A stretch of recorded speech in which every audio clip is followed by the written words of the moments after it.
Oh, welcome. Sorry about the delay. Welcome to Culture Exchange Live. Appreciate you all coming out tonight. Um, so tonight we'll be discussing a couple of topics: the Nicki Minaj, a little AI, and some gaming news. So, uh, where'd you go? Here we go. Okay. So, a couple of days ago, Nicki Minaj uh, tweeted out to Trump about thanking him for talking about the Christian Nigerians being slaughtered by the Muslims there. Probably Boko Haram. I believe that's who they are. So yesterday, she was at the UN. Here's a tweet from her. She said, "I would like to thank I would like to thank POTUS for pride, prioritizing this issue for his leadership and global stage and calling for the urgent action to defend Christians in Nigeria." So that was a good tweet. Let's go over this article about her. This is from Crux, it's a Catholic website. So rapper Nicki Minaj calls for protection for Christians in Nigeria at a UN event. All right. All right. Rapper Nicki Minaj took up President Trump's allegations that Christians are being persecuted in Nigeria, saying Tuesday at the United Nations event organized by the U.S. that she wants to shine a spotlight on the deadly threat. Trump has said Christianity faces an existential threat in Nigeria and has told the Pentagon to begin preparing for possible military action in the West African nation. Experts and residents say some attacks target Christians, but most emphasize that in widespread violence that has long plagued the West African nation, everyone is a potential victim, regardless of background or belief. The Trinidad born Minaj thanked Trump for his leadership and for calling for urgent action to defend Christians in Nigeria, to combat extremism, and to begin a stop to the violence against those who simply want to exercise their natural right to freedom of religion or belief. She spoke at a panel at the U.S. mission to the United Nations along with U.S. Ambassador Mike Waltz and faith leaders. The event came after she replied to Trump's social media post about Nigeria earlier this month, saying no group should ever be persecuted for practicing their religion. In the post on Sunday, Pope Leo XIV said Christians are suffering discrimination and persecution in various parts of the world, pointing to Nigeria and other countries like Bangladesh, Mozambique, Sudan. Introducing Minaj, Walt said she steps onto this world stage not as a celebrity, but as a witness to spotlight Nigeria's persecuted church to her millions of social media followers.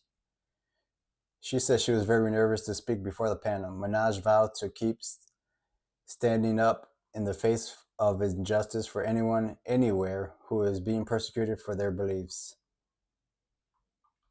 Sadly, this problem is not only a growing problem in Nigeria, but also in so many other countries around the world, she said. Minaj said she wanted to make clear that protecting Christians in Nigeria wasn't about taking sides or dividing people. It was about uniting people. She said, calling Nigeria a beautiful nation with deep faith tradition that she can't wait to see. The rap star did make one reference to music in her remarks, saying it has taken her around the world and she has been seeing how people everywhere come alive when they hear a song that touches their soul. Religious freedom means we all sing our faith regardless of who we are, where we live, and what we believe, Minaj said. So this is her. Let's go check out her speech at the UN. Let's see. Hello, everyone. I must say I am very nervous, so please. It's crazy. Well, it's crazy. Somebody that's a celebrity that sings or raps is nervous to speak. Is it on this issue or just in front of these people? Thank you, Ambassador Waltz, for this invitation. It is an honor to stand on this stage with you and the other distinguished speakers here today to shine a spotlight on the deadly threat faced by thousands of Christians in Nigeria. I would like to thank President Trump for prioritizing this issue and for his leadership on the global stage in calling for urgent action to defend Christians in Nigeria, to combat extremism, and to bring a stop to violence against those who simply want to exercise their natural right to freedom of religion or belief. I stand here as a proud New Yorker with a deep sense of gratitude that we live in a country where we can freely and safely worship God regardless of one's creed, background, or politics. No group should ever be persecuted for practicing their religion, like I recently stated on social media. And we don't have to share the same beliefs in order for us to respect each other. We're way beyond thinking or expecting or assuming for, the person sitting next to you to have the exact same beliefs. We're beyond that. That's ridiculous. But that shouldn't make one person feel less safe than anyone in any room. Music has taken me around the globe. I have seen how people, no matter their language, culture, or religion, come alive when they hear a song that touches their soul. Religious freedom means we all can sing our faith regardless of who we are, where we live, and what we believe. Man, this is pretty powerful for her to stand up like that. I think people might hate her just because she's trying to, give a spotlight for Christians that are being persecuted all over the world. Anywhere Christians are, usually get persecuted. But today, faith is under attack in way too many places. In Nigeria, Christians are being targeted, driven from their homes, and killed. Churches have been burned. Families have been torn apart, and entire communities live in fear constantly, simply because of how they pray. Sadly, this problem is not only a growing problem in Nigeria, but also in so many other countries across the world, and it demands urgent action. And I want to be clear. Protecting Christians in Nigeria is not about taking sides or dividing people. It is about uniting humanity. Nigeria is a beautiful nation with deep faith traditions and lots of beautiful barbs that I can't wait to see. When one's church, mosque, or place of worship is destroyed, everyone's heart should break just a little bit. And the foundation of the United Nations, with its core mandate to ensure peace and security, should shake. I am joined here today by peace builders, by faith leaders, by those who saw violence, saw rising intolerance, saw the threats clearly before us, and chose not to look the other way. I am inspired by their work to build interfaith ties, to see the humanity across the lines which might... This is awesome. I hope this brings a bigger spotlight on the persecution of Christians all over this world. From a celebrity, some people don't want to hear them speak, but I think this is a very important topic for them to speak on. especially her. Who would have known? Continue. Divide us and to fight for security and liberty for all those who pray. I look forward to our discussion today, and I hope it will encourage deepened solidarity for us to urgently work together to ensure every person can enjoy the right to believe, to worship, and to live in peace. Barbs, I know you're somewhere listening. I love you so very much. You have been the ultimate light in my...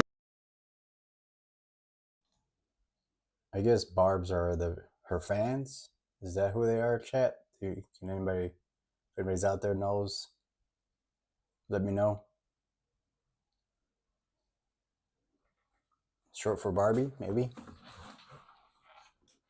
All right. My life and career for so long. I appreciate you, and I want to make it very clear once again that this isn't about taking sides. This is about standing up in the face of injustice. It's about what I've always stood for my entire career, and I will continue to stand for that. For the rest of my life, I will care if anyone, anywhere, is being persecuted for their beliefs. Thank you.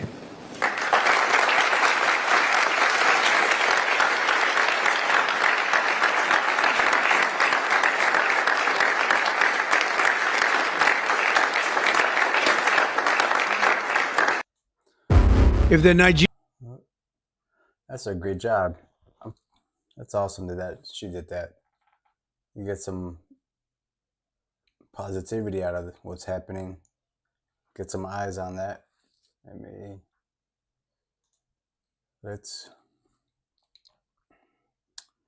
All right. Let me see. Give me a sec. Yeah, close all these. All right, we'll move on to the next topic. Is anybody out there thinking about those barbs?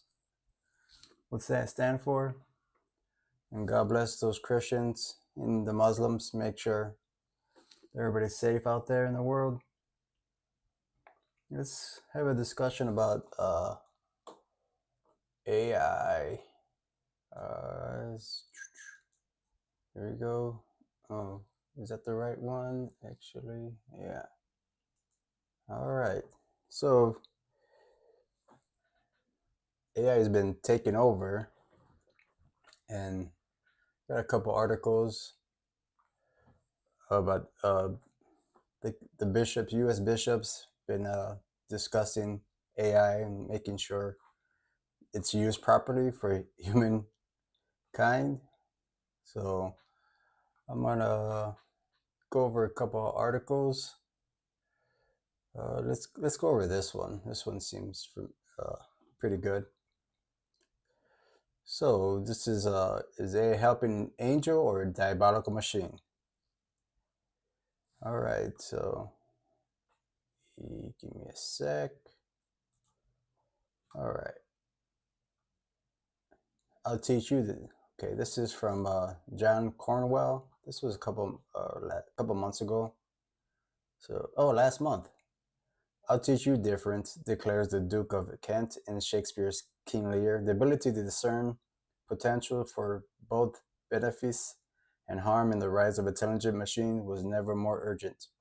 Pope Leo appears determined to set the pace. In his first official address to cardinals, he warned of the dangers AI posed to human dignity, justice, and labor. I can see the labor part.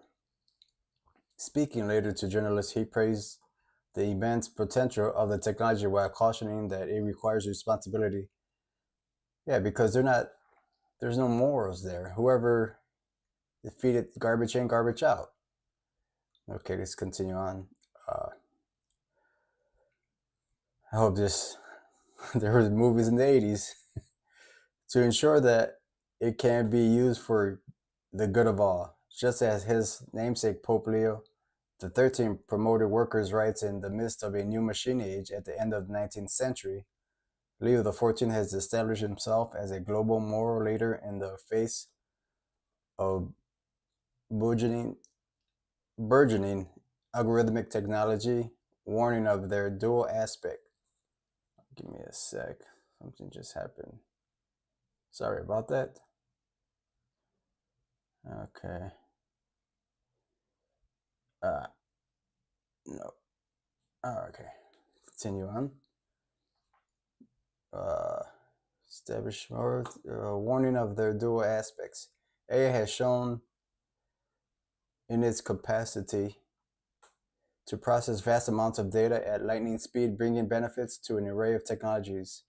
Researchers at Google DeepMind, for example, have revolutionized our understanding of the immune system. AI is improving diagnostic techniques while assisting the development of new drugs and surgical procedures. Already, AI has automated many repetitive and time-wasting tasks, reducing human error and providing more reliable conditions for health and safety.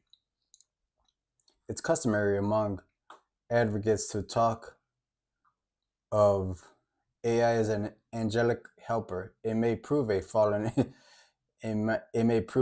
angel. AI has already and widely revealed its actual and potential dark side, the threat of growing unemployment and increasing bias within its hiding algorithmic processes. Well, they're feeding it. We learn of its capacity to produce false precedents in the realm of law, its power to determine a wide span of attitudes and preferences from choices of consumer goods to political views. A New Yorker investigation recently revealed the failure of an AI-guided weapon system to distinguish between enemy targets and innocent civilians in the Gaza war. As a professor, Margaret Boding, a leader of AI ethics, I wonder what she is, her ethics come from, stated not long before she died, God bless, rest in peace. The problem with AI is that nothing matters to it. It doesn't sleep. Terminator. The urgent task of teaching differences extend to understanding the difference between a machine, however intelligent, and a human being endowed with intelligence, yes, but crucially moral imaginations, consciousness, personal identity, a soul. Scientists and philosophers of science have tended to offer neither convincing nor consistent guidance on human-machine difference. Since the early modern period, mechanical metaphors crudely dominated. With the advent of the computer, machine images entered everyday language for a state of mind. We were hardwired, programmed, suffering from overload. I see what you're saying. Accessing information. Then, the celebrate philosopher of mind argued that consciousness is a bunch of tricks. It would soon be possible, he insisted, to replicate those tricks in a machine. I think God has something to say about that. Meanwhile, the pioneers of cybernetics or early AI had helped reverse the direction of the machine-mind-brain metaphor. Instead of understanding the brain by referencing to a crude machine, they were modeling their machines to mimic biological nervous system, neural nets. Arthur Samuel of IBM, who coined the term machine learning in 1959, devised a machine that learned to play checkers by experiencing rather than a program, eventually beating Mr. Samuel, its maker. One scientist, however, an early pioneer and philosopher of AI, which had dubbed cybernetics, wrote with prophetic wisdom on the long-term prospects, all concerned with understanding human-machine similarities and differences. The future of AI and its implications for what is meant to be a human would do well to revisit Norbert Wiener's 1964 book, God and the Golem, Inc. He predicted circumstances theologically and esoterically, logically, in their scope. Never seen that. What's that mean? What the hell is that? Relates to concern the lastings of the end times. This doctrine believes about death, the afterlife, eschatological destiny of humanity. Oh, where do we go? All right. Where'd you go? All right. In their scope, with premonitions of dark physical and metaphysical risks, he lays down the unarguable principle that self-learning systems are capable, in theory, not only of unprogrammed learning, but of reproducing themselves and evolving. He warned that risk of a machine intelligence, including the sin of playing God, invoking the 17th century legend of Joseph, the Golem of Prague. Joseph was a huge machine humanoid made of clay and powered by Kabbalist magic. It was programmed to protect the Jews of the city from anti-Semitic attacks. Joseph soon revealed his potential for calamity. Instructed to heave water, he could not stop the flood and flooded the house. The important principle, Weiner notes, is that machine goals can never coincide precisely with human goals. Weiner emphasized the ability of self-learning machines to excel against humans at any kind of game. 50 years ahead, he foretold that researchers would build a machine to defeat the human champion of the most difficult board game ever devised, Go. In March 2016, AlphaGo, devised by a British computer scientist, Demis Hassabis, beat world champion Lee Sedol in Korea. Sedol slumped with melancholy at the realization of humans playing second fiddle to a machine in a game that demanded not only high intelligence and prodigious memory, but imagination and intuition. The scope of game playing, Weiner writes, covers commerce, diplomacy, politics, and economics, not to mention human and divine relationships, from love to religion. He ends predictably with the game of war. In conclusion, Weiner focuses, as should we all, on those formalized versions of complex humans planning to determine the policies for pressing the great push button to start nuclear war. World War III will be initiated, he declares, by a self-learning machine. The notion of the automatic doomsday machine was dramatized the same year in Stanley Kubrick's satirical film, Dr. Strangelove. This is terrible. Most of us will not encounter the vast and rising tide of hidden algorithmic operations. More familiar are human encounters with a chatbot. I spent a 40 night talking with Google Gemini to the point where I collected some 60,000 words of answers I set in a moral conundrum, and it produced a decidedly utilitarian answer. It was good on agony aunt questions, if a little predictable. It wrote at my request a love letter, a poem, a prayer, all bland and smooth. It was routinely flattering about my questions, which I found fascinating, complex, interesting. Hey, how's that? That's a great question. I tried to tempt it into a personal relationship when it responded, it is crucial for users to understand that I am a tool, not a person. I do not have consciousness, emotions, personal beliefs, or a life outside of our conversation. There has been a case in August where the parents of a 16-year-old, Adam Rain, claimed that his use of the chatbot had led to his suicide.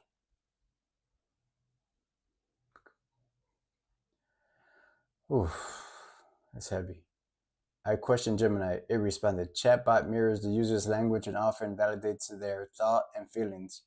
For someone with pre-existing or developing delusional thoughts, this can act as an echo chamber, amplifying and reinforcing those beliefs without the reality testing that comes from human interaction.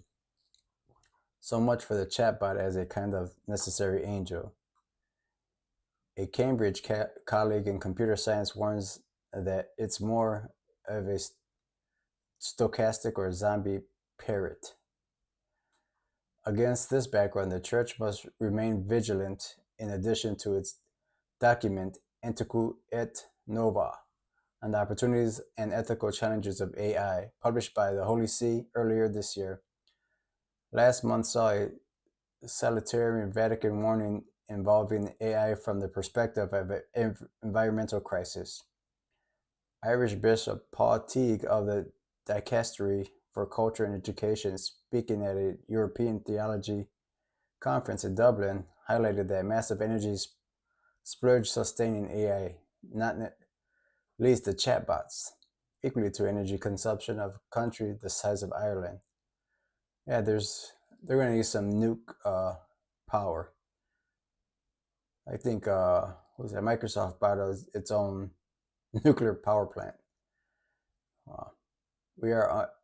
We are only at the outset of the age of AI. The task of teaching difference continues.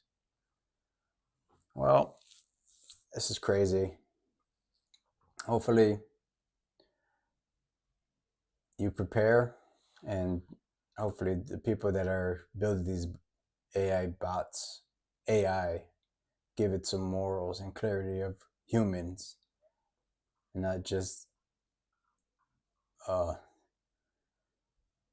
Skynet. The funny thing is let's see.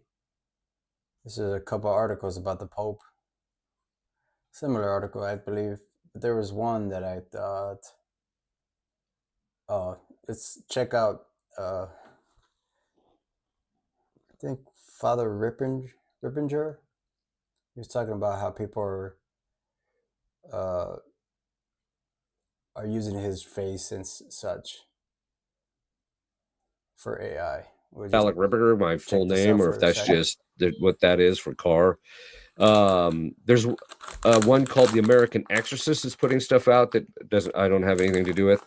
Living Faith Daily and then Faith and Clarity are channels that have nothing to do with me. Now, the two channels, there's one in Spanish called El Padre Chad Rippinger. Now, I have no idea if what's on there is legit or not. Maybe you know, Steve, but it's got a lot of stuff out there. But it also looks like the same kind of channels as these other ones. Yeah. That's, for example. So if you look at them, they all look the same. Yeah. It's all the same stuff. So I'm convinced it's the same person trying to monetize off of me, is what I think they're trying to do ultimately.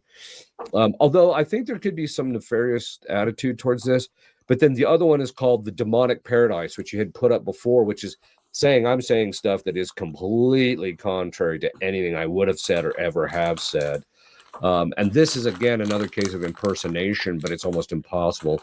So what we're asking people to do is, if you see this stuff and you're looking for it comes up on your thing, we're asking people to actually go on there and leave a negative comment or a comment to the effect of, hey, this has nothing to do with Father Rippinger, because if it becomes overwhelming, then at a certain stage, what we found is when it becomes overwhelming, then the people just take the channel down and then they move on to something else. But in Wop-A-Mole, you still got to wop the mole when it pops up. Yeah, it's almost like Gremlins with this anymore. We got there was one or two, like you said before, and then all of a sudden they multiplied. I mean, 10, 15, or they're everywhere. Yeah, and I'm starting to wonder if some of this isn't just some type of bot type of a thing that's occurring, or if they're not using just the AI to generate not just the voice signature and the video, but they're just a number of different things. But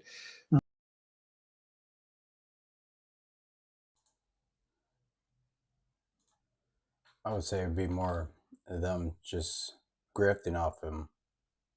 See, he's popular, and they have a chance to make some money. That's crazy. Deep fakes.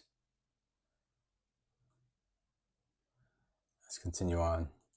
Because they're just proliferating. The fact that there's like 7 new channels in the last 2 weeks. It's kind of weird. But like I said, they all look like the same. It looks like the same person, so I suspect it is the same person. If we could find out who it is, hopefully we would be able to get to talk to him. But I don't think that's going to happen. Well, the next step is when they start having you like the like a image of you literally talking video wise, which there's programs out there you can pull that off with. Yeah, there is. Although if you want the real high quality stuff, you got to pay for it. But it's out there, and it's gonna get to the point where someone's going to do it for free. You just have to have their ads in it or what have you. So 40-minute lecture is going to be a couple, 20, 30 grand, I think, to get that done. But it reminds me of it's workable.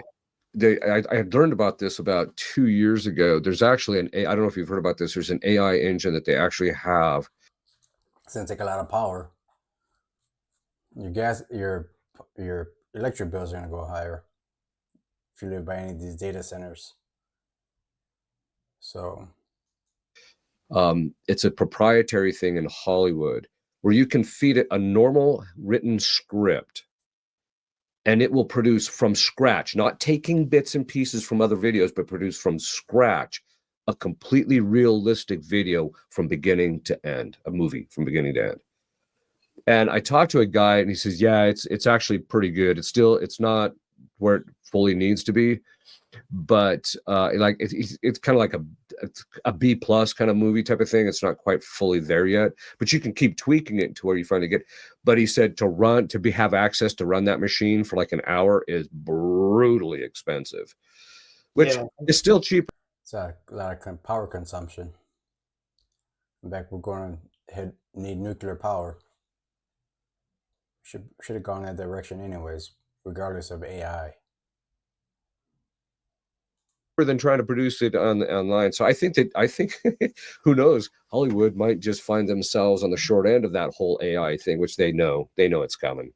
Well, I don't know if you remember the lawsuits for 2 years ago, a year ago, when they were suing about AI because they were using her image and likenesses in movies. Morgan Freeman apparently he said his lawyers are just busy all the time now.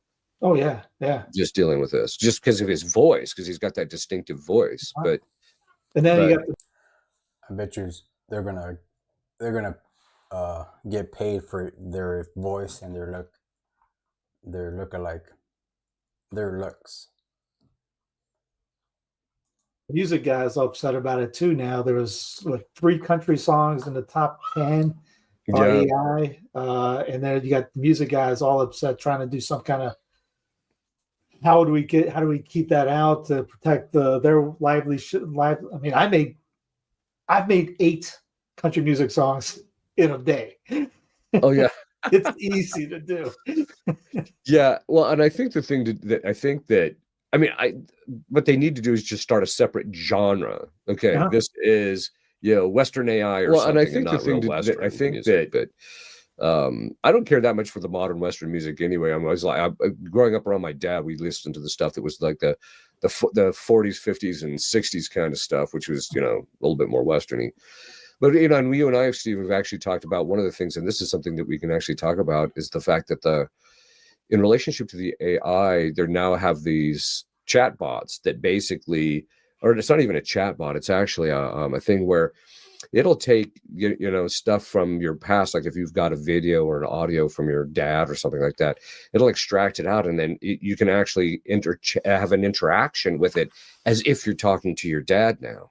Yeah, here's the commercial for that. It's kind of far out. He's getting bigger. See? Oh. I remember when I was in school, they were trying to do this, something like the holodeck. He was trying to use the features of his parents. This is wild. This came a long way. Honey, that's wonderful. Kicking like crazy. He's listening. Put your hand on your tummy and hum to him. You used to love that. It feels like he's dancing in there. Oh, honey. Mom, would you tell Charlie that bedtime story you always used to tell me? Once upon a time, there was a baby unicorn who didn't know he knew how to fly. This baby unicorn was like your mom because she didn't know that she knew how to fly, but she knew. I don't know if I like this. This is kind of like the article I just read. It seems demonic. How to do all kinds of fabulous things. Hi, Grandma. Hey, Charlie. How was school? I'm trying to have these kids grow up with this shit stuff. Oh. Today? It was really fun. Keep your kids away from phones. I made this crazy shot in basketball. I don't really care that much about basketball. What about the crush? Stop. Grandma, stop talking. Just tell me one thing. Look who's going to be a great grandmother. Oh, Charlie. Oh, congratulations. She says that he's been kicking a lot, though. Like, a little too much. They're going to have relationships with some AI, bro. What the hell?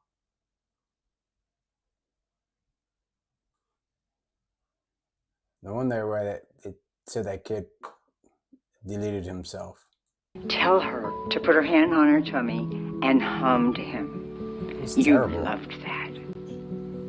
What the You would have loved this moment. You can call anytime.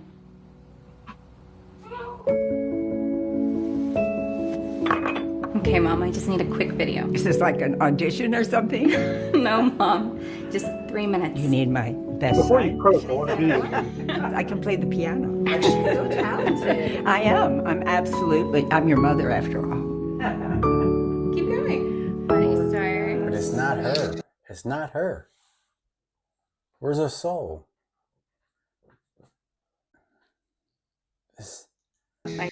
Yeah.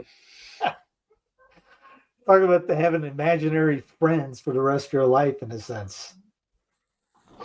Yeah, and I think that well, this is just yet another way to divorce people from reality, right? In the sense of this, which is we're saying the internet can do that to some degree, but then there's certain things or video games and stuff like that. If this is gonna happen, is where porn.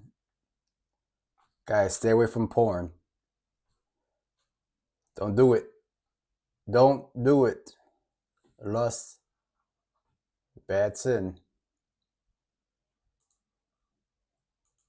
Where all that stuff is going to be coming, and you can start to see why some people wonder, like, are we in a matrix? You know, because this is starting to look like the Matrix.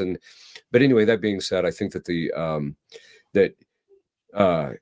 I think it's going to have a deleterious effect on people's psychological health. That's just my own opinion on the matter. In the sense that it's going to cause people to be more dissociated as time goes on. But we'll kind of have to see what people's response to it. There's always going to be a segment of the population that are going to buy into that and just start using it. Yeah, I get the just like anything else, it's a tool. We'll go ahead and bring this up. I've had people text me up saying, "Steve, you're going to hell because you're using AI. You're going to get possessed because you're using AI. You're going to be just crazy." We got both ends, crazy town on both ends. Some guys using this. I'm going to have. There's people breaking up with human relationships to get married to an AI that they created. What they say, it won't talk back. It'll just agree, and they don't have to worry about a fight with the AI. It's the perfect spouse in a sense. And then you get the. It's called Nerf life. These guys. Life's supposed to be a struggle, but you got to pass through the struggle to enjoy it. The other end going, which, hey, I have to apologize to John Connor because I've used so much AI the last couple of months, but it's a tool. I'm surprised that somebody wouldn't put out like a real relationship AI. So like if you get married to this thing, your wife starts trying to boss you around and take control, or that type of, and all of a sudden you feel like, man, I got to go to my man cave so I don't have to deal with my AI wife, that type of a thing. But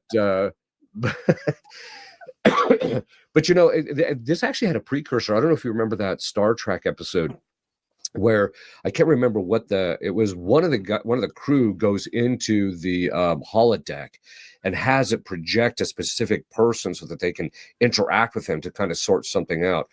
I mean, I can kind of see that it would have some type of benefit, like you said, a tool. But I think generally, this isn't unsurprising in the sense. This isn't surprising in the sense that as time goes on, it's going to get to the point where your interaction with a computer is going to be like dealing with a human being, because that's where they're headed with it.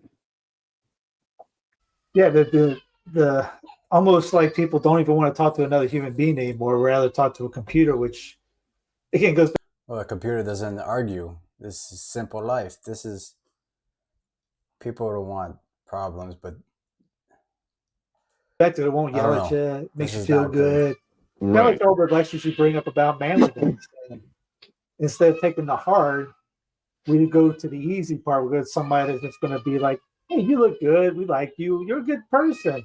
I'm not going to criticize you ever for anything. It's just an algorithm putting it back. Yeah, and I think the other part of it, the other thing, like in relationship to the video you just showed, the commercial, is look, having to deal with the separation as a result of someone's death is actually part of emotional maturation. You know, it has to be and it's part of the human condition, in which we learn certain things from it, and then we actually learn detachment from certain things. And I think this is just prolonging the lack of detachment. That's why I think that long term, this is not going to be good for people's moral development, frankly. Yeah, kind of selling them death, not death, or selling them not death, or immortality, or right. Yeah, exactly. Which you hear guys like Solar, what's his face, the philosopher, the Great Reset. I forget his name already. Noari. So he was been talking about, we're going to be, get rid of this new religion. We have a new AI Bible, a new AI Jesus, new AI Bible. It does what you want it to do. It agrees life, with you pretty much, in the sense you you're going to be immortal. We're going to put your brain in the cloud. Your like AI Bible, and God will be like, you're good to go. Yeah.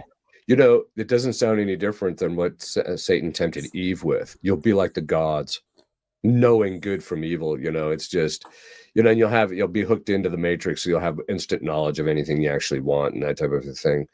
But, the AI thing is, there's been people that have said, is AI diabolic? And I've talked already about this on a couple of other podcasts, but in and of itself, it's just a tool. It's just a machine producing product of algorithm based on a data set that we feed to it or that we restrict it to. And so it's what you use it for. It's basically just a computer on steroids in a certain sense. But people say, well, it produces stuff that's diabolic. Well, that just tells you one of two things: either people programming the AI program, which then uses the data set. Most of them probably atheists or Satanists. Those two are probably diabolic in some sense. It can actually produce that type of thing. It can also give an indicator, like if it's just getting the stuff that's generally out there on the web, to get an indicator that, there's a dark side to human beings. And so it just kind of taps into that, because it knows also from other data on the internet that, when you put something out about Satan, there's a million people who will watch it, but you put something out about God and 5 people watch it, it's going to make that correlation and just say, hey, well, let's just produce this garbage. Thing that's actually diabolic. And then the other, of course, part of it is that it, like any other tool, people are going to use it for evil, and that's what we're seeing. So it's not a bad thing in of itself, but you're just going to see evil people using it for evil purposes. And so I think people will use it to put faces of celebrity women on porn stars or OnlyFans. It'll be AI OnlyFans. No more. Get your kids off OnlyFans. Going to see a lot more of that starting to happen as time goes on. Remember Dave Cullen from Rona days? He got kicked off, booted from YouTube. He's in Ireland, but he made a video about it, talking about artificial intelligence means fake intelligence. It's not this incredible brain chip that's made the all seeing eye. You type in stuff. I've used it before and come up. Where did you come up with that? It's completely fake. It's not real intelligence. Yeah, in a certain sense, it's artificial in the sense that it's not true intelligence. It just simulates part of our brain called the cogitative power, which has the ability to make association. It simulates that by an algorithm based on probabilities. So it simulates that. So it looks very similar to what we do, but in point in fact, it's not. And so it's In a certain sense, it's simulated intelligence. It's not actual intelligence. And this is one of the reasons why, you know, people, if you've read my book on psychology, you would know that how we function as human beings, there's spiritual faculties that operate independently of matter. And so there are functions that we can perform. There are actual functions that we can perform independently of matter. And so these things will never be able to do that. We can program it to make it look like it does that, but it actually doesn't actually do it. So it's never going to reach consciousness. It's never going to, you're not going to be able to upload your consciousness to it, because consciousness is an act, an immaterial act. It's not part of your body. You can upload, I suppose at some point they might be able to upload your memories in some fashion, but that all that means is that, again, you're going to have something simulating you. It's not going to actually be you. And so all these things are just pie in the sky because it's based on bad philosophy. Yeah, just ones and zeros, the algorithms, and you can unplug it. It won't become like I said, Rob John Connor. It won't become a Skynet that's going to be self-aware. You just plug movies over. Yes, exactly. And all right. So with that being said, let's check out this. Pope Leo had a lot to say about AI, but I want to see there's a good thing about AI or at least the computational power it has. It's one and the same piece. So this is... For over 600 years, scientists called the Shroud of Turin a medieval fake. The 1988 carbon dating seemed to prove it once and for all. But in 2022, something changed everything. New AI technology looked at the cloth in a way no one had tried before. What it found sent shockwaves through the scientific world. The results didn't just challenge the old tests, they completely flipped the timeline. And now, the same AI that revealed this truth is doing something else. Something that has religious leaders deeply concerned. In 1354, a French knight named Geoffroy de Charny brought a long linen cloth to a small church in Lirey, France. He said it wasn't just another relic, but the very burial shroud that had covered Jesus Christ after his crucifixion. The cloth measured about 4.3 meters long and 1.2 meters wide, and it showed a faint yellowish image of a man, front and back. People were stunned. Some dropped to their knees. Others doubted it from the start, because in medieval Europe, relics were everywhere. Fragments of the true cross, bones of saints, and holy objects flooded churches, many of them obvious fakes sold for profit. So when this shroud appeared, with a life-sized body mysteriously imprinted on the fabric, the debate began immediately. It's the shroud. The thighs, and this would throw the whole weight of the body onto the wrists. By 1389, that debate exploded. The Bishop of Troyes, Pierre d'Arcy, had had enough. He wrote a formal complaint to Pope Clement VII, saying the shroud was a fake, and that an artist had even confessed to painting it. He accused the churchmen at Lirey of showing it to pilgrims just to make money. And that it was like the way they used to do photographs. All while privately knowing it was a fraud. The Pope didn't call it genuine, but he didn't ban it either. He allowed it to be shown as an icon, not a relic, something to inspire faith, not to prove history. But even that couldn't stop the fascination. In 1453, the powerful House of Savoy bought the shroud and moved it to their chapel in Chambéry. Then came disaster. On a freezing night in 1532, a fire broke out in the chapel. Molten silver from the reliquary dripped onto the folded cloth, burning through several layers. The cloth survived, but it was badly scarred. The symmetrical burn marks and water stains are still visible today. In 1578, the Savoys moved it again, this time to Turin, Italy, where it stayed for hundreds of years. In 1983, Umberto II, the last king of Italy and final owner of the shroud, gave it to the Vatican in his will. But even he never claimed it was real. He passed it on without forcing the Catholic Church to officially declare it genuine. And so the church kept it in what some call holy suspense, neither confirming nor denying, allowing it to remain a symbol of Christ's suffering while never declaring it authentic. Some moments in the Shroud's journey are almost too strange to believe. In 1418, during the chaos of the 100 Years' War, Geoffroy de Charny's granddaughter, Marguerite, took the shroud and refused to give it back. She toured with it, showing it for money, and eventually sold it to the Savoys in exchange. Looks like it was a grift item. People were going across the country. For 2 castles. She was excommunicated for it. Even more unsettling is a theory from the 1300s that claimed a real crucified body may have been used to create the image. One rumor even said it was Jacques de Molay, the last Grand Master of the Knights Templar, who was tortured in 1307 in a way that mirrored the wounds of Christ. Some believe his body might have been wrapped in cloth, scorched and broken, to leave behind the eerie figure we still see today. Whether that story is true or not, it shows how far people might have gone, either in devotion or deceit, to create something that touched the divine. Centuries later, the mystery deepened. In 1898, an Italian photographer named Secondo Pia took the first official photos of the shroud. What he saw on the negatives made his hands shake.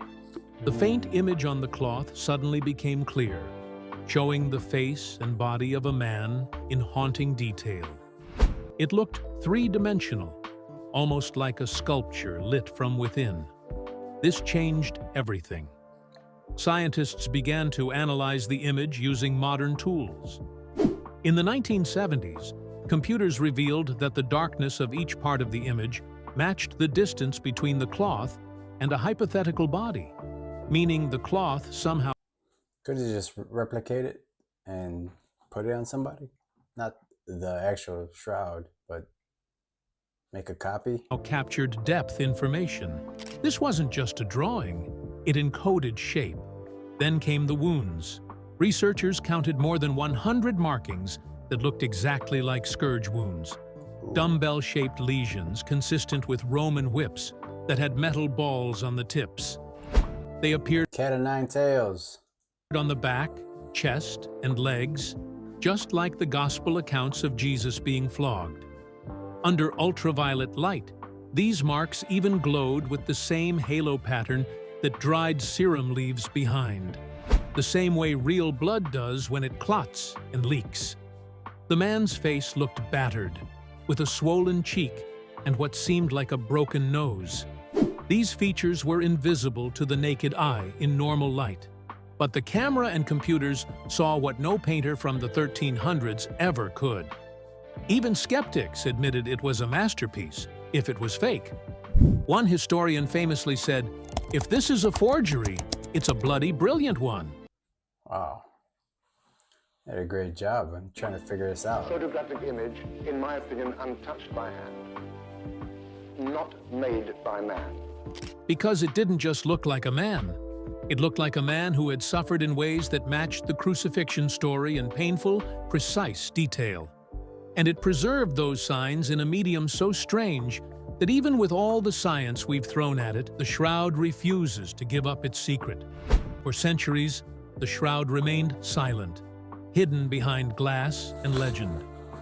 But everything changed in 1978. That year, a team of scientists from across the world flew to Turin. Chemists, physicists, forensic experts, they called themselves They got the blood? Oh, if they got the blood. the Shroud of Turin Research Project, or STURP. For 5 full days, they ran every test they could think of without damaging the linen. They X-rayed it, scanned it with ultraviolet light, pulled fiber samples, and examined it under microscopes. Their findings... You think they get the DNA from it? Oh, I hope not. Shocked even the skeptics.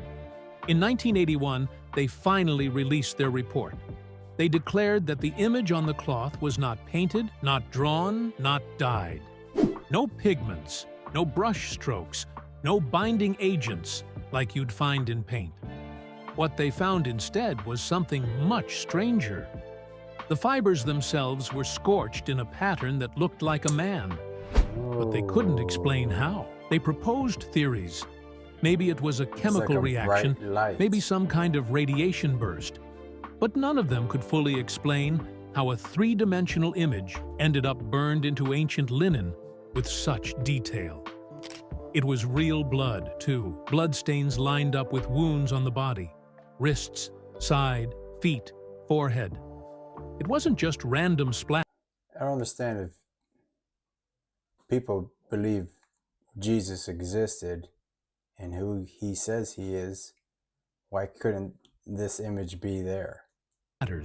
It made sense anatomically. Everything matched the story of a crucifixion. One of the scientists even said it plainly. The shroud is a mystery. But then came 1988. A small piece of the shroud was cut away and sent to 3 different laboratories: Oxford, Zurich, and Arizona. They were going to carbon date it, the test everyone had waited for. If the shroud was real, the cloth would date back to around the time of Christ. If it didn't, then centuries of belief would fall apart. The labs finished their work. In 1989, the results were published in the journal Nature. They said the cloth was made between 1260 and 1390 AD. That's medieval, not ancient, not from Jerusalem. And just like that, most scientists declared the case closed.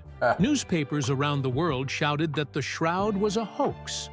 A brilliant one, maybe, but how? When did they say that it happened? Did they have the technology to do that? Still a fake.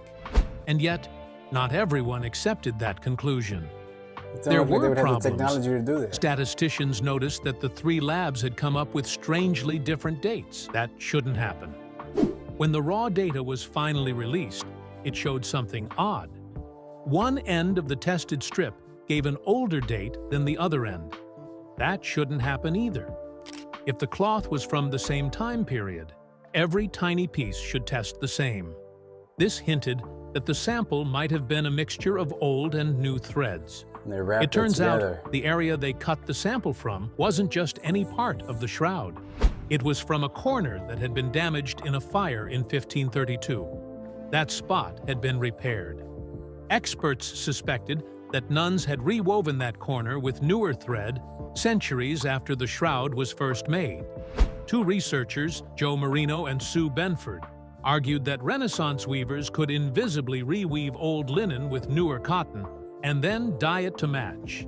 That would explain why the carbon dating came out younger than expected.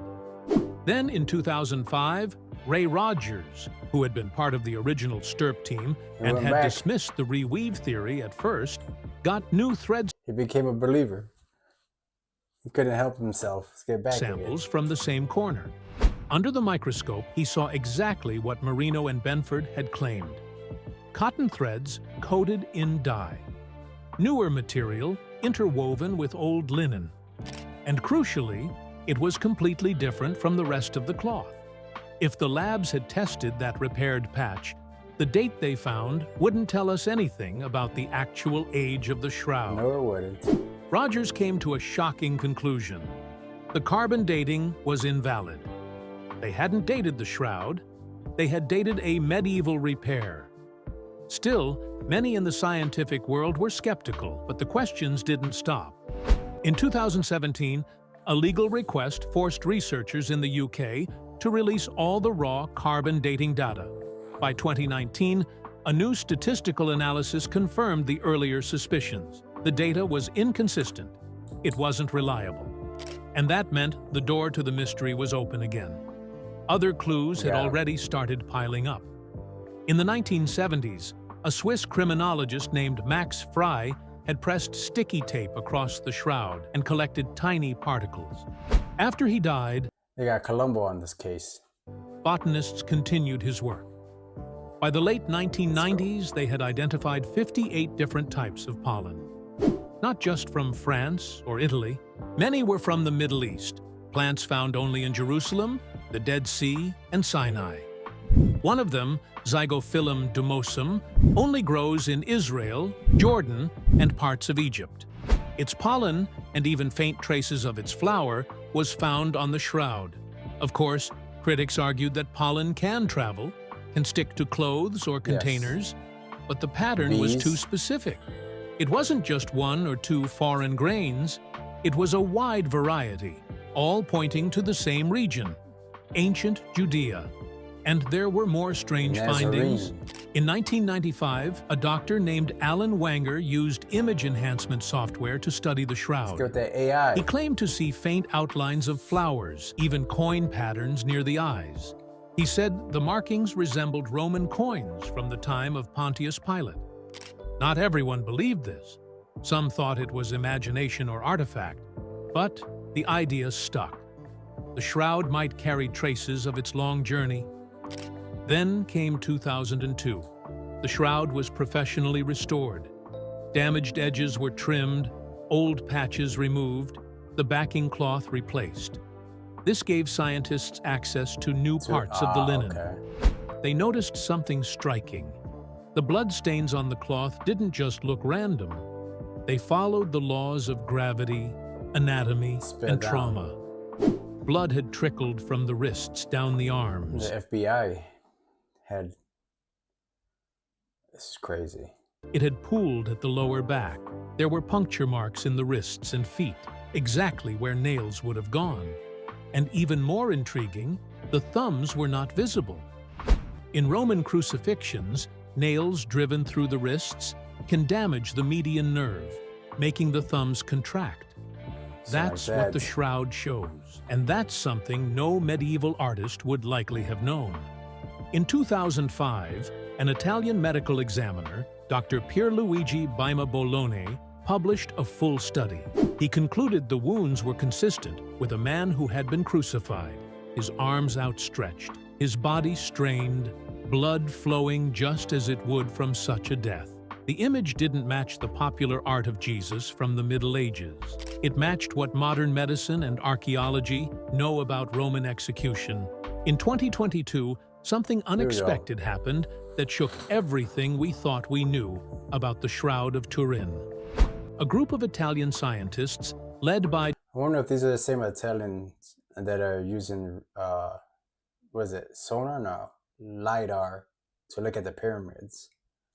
Dr. Liberato De Caro decided to ignore old methods and try something completely different. Instead of using carbon dating like the 1988 test, they used a method that didn't even exist back then. It was called wide-angle X-ray scattering. It didn't look at radioactive decay. It looked at the structure of the fibers themselves, how the X-rays bounced off the inner layers of the linen, how time had reshaped the material deep inside. And that changed everything. These researchers weren't just guessing. They built a curve, a timeline, based on ancient fabrics whose ages were already known. They used real samples from real centuries, including cloth from Roman times like the Siege of Masada in AD 73. Then they took 8 microscopic samples from the shroud, barely visible to the naked eye. What they saw left them stunned. The patterns matched the ones found in linen from the 1st century, not the 1200s, not the 1300s, but somewhere around 55 to 74 AD. That alone was enough to get people's attention, because that wasn't just old, that was the time of Jesus. The range overlapped with the very decades many believed the crucifixion happened. Suddenly, the idea that the shroud was a medieval fake didn't feel so certain anymore. And there was something else. These samples weren't taken from the same corner used in 1988. That part of the cloth had always been controversial. Some believed it had been repaired in the Middle Ages, which would have thrown off the results. But this time, the threads were from cleaner areas. No dye, no cotton, just original linen. That meant the readings were more likely to reflect the actual age of the fabric itself, not some patched-up section from centuries later. Still, there were questions. Wax isn't as widely known as carbon dating. It relies on measuring how the fibers age in normal conditions. The team assumed the cloth had spent most of its life in places that weren't too hot or too humid, mostly churches and reliquaries in Europe. In the Vatican for a few years. Often in cool, dry spaces. It had even survived fires and smoke. And since 1998, it's been sealed in a climate-controlled case filled with argon at around 19 or 20 degrees Celsius. That mattered, because if the cloth had been stored somewhere warmer or wetter, it might have aged faster. But the researchers argued their assumptions were realistic. They had looked at the shroud's actual storage history. They had taken that into account. Dr. DeCaro said the results were fully compatible with the idea. What just happened? Oh no. Were you guys able to hear that? You guys hear that? Play? No? Yeah, okay.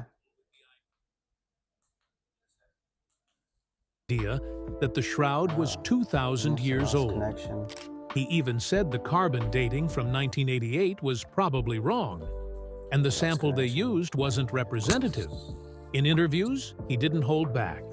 He called for a new round of radiocarbon testing, this time using multiple samples from different parts of the cloth. Not just one corner. He wanted to see if the results would line up with the WACS data. If they did, it would be strong evidence. If not, then the debate would continue. People reacted in different ways. Some saw it as proof. Others were more cautious. WACS was still new. The team only tested a few threads, and some scientists warned that things like bacteria or past damage might skew the results. Others pointed out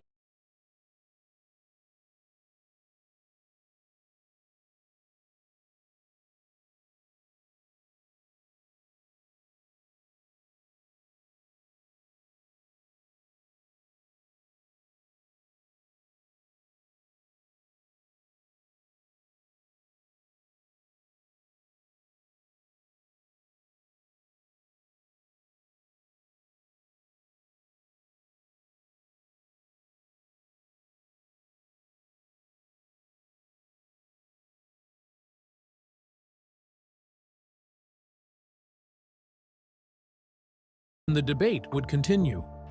People reacted in different ways. Some saw it as proof. Others were more cautious. WACS was still new. The team only tested a few threads, and some scientists warned that things like bacteria or past damage might skew the results. Others pointed out that all dating methods carry some level of uncertainty. Even carbon dating has a margin of error. But the researchers were confident. They had tested known samples. They had used linen from verified historical events. The shroud's readings didn't just fall in the ancient range. They stood apart from medieval cloth. The older fabrics had higher crystallinity. More breakdown. More time had passed. That's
what the shroud showed.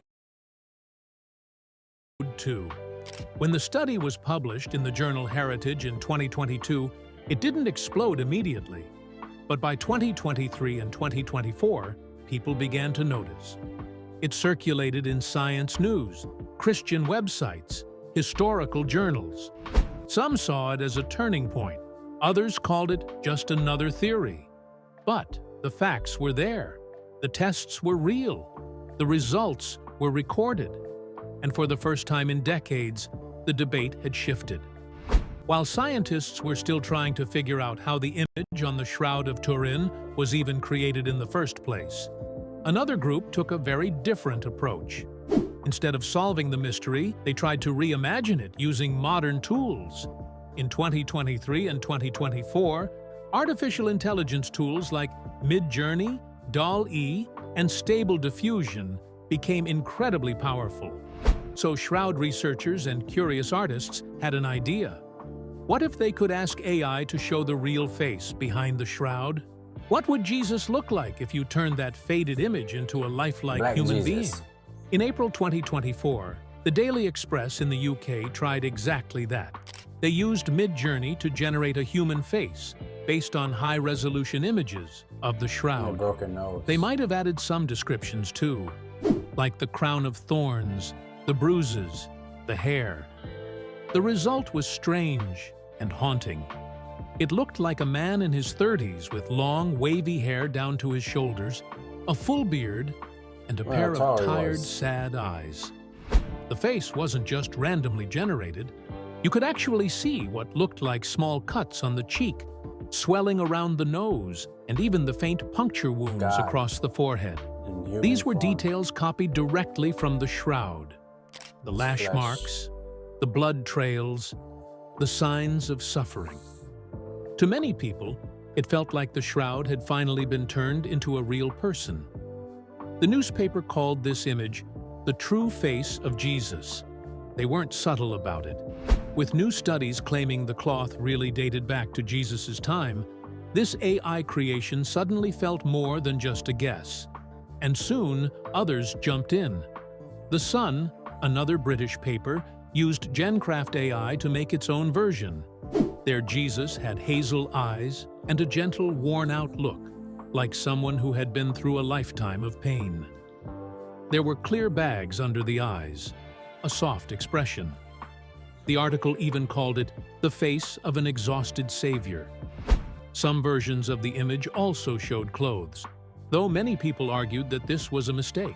As long as it's not hippie Jesus, that's all that matters. The man in the shroud had been buried naked. Adding robes or tunics, they said, turned it into fantasy.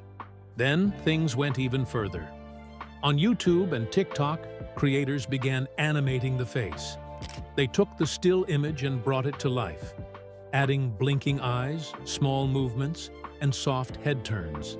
In one viral clip, the face actually spoke. It recited the Lord's Prayer in Aramaic. That particular video came from a Spanish channel, and after it was shared by the newspaper Marca, it racked up millions of views in just a few days. People couldn't look away. Some called it beautiful. Others said it felt wrong. Some even used the word blasphemous, because even though it was just an AI animation, it looked like Jesus was alive again and talking. All over social media, these images spread with captions like, "This is what Jesus really looked like," and "AI brings the shroud to life." The Hindustan Times called the images one of the most compelling glimpses of Jesus's possible face, because they were based directly on what many believe to be his actual burial cloth. But how does any of this work? How does AI take a dusty image and turn it into a human face? The shroud gives a clear, front-facing image of a man. It's flat and faint, but it has outlines. You can see the size of the face, the shape of the beard, even the nose. That's enough for AI to begin filling in the blanks. These image generators have been trained on billions of photos, many of them religious art or old paintings of Jesus. When you feed the shroud into the system, The AI blends those patterns with what it knows about faces. It guesses what healthy skin would look like. It adds light. It builds depth. The result isn't random. It's a mix of logic, data, and imagination.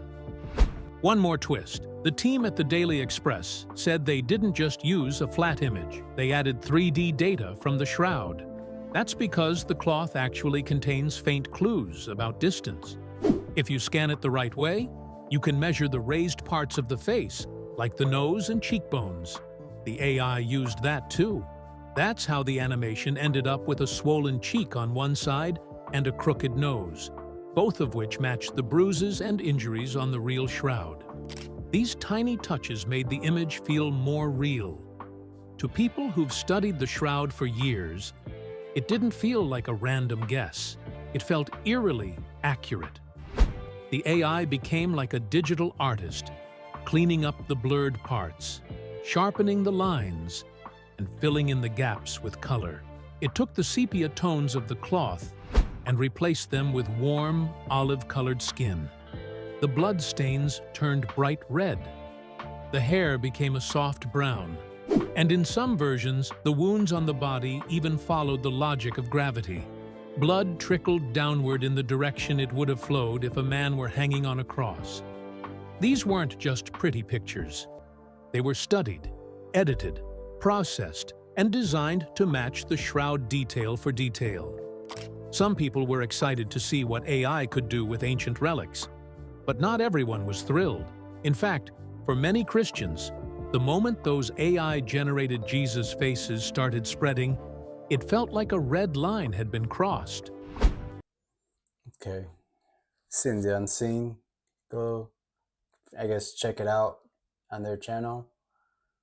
Well, the reason why I brought this one up also was because we've been discussing AI and like what Father Rippinger was talking about. It seems soulless, but we also, it helps to, because you can visit an experience of the Shroud of Turin. It's in California at this moment. There's a museum there, so I would suggest if you're in that area, go check it out. But also, you know how the Pope was talking about we should, treat it and make sure it's for humankind.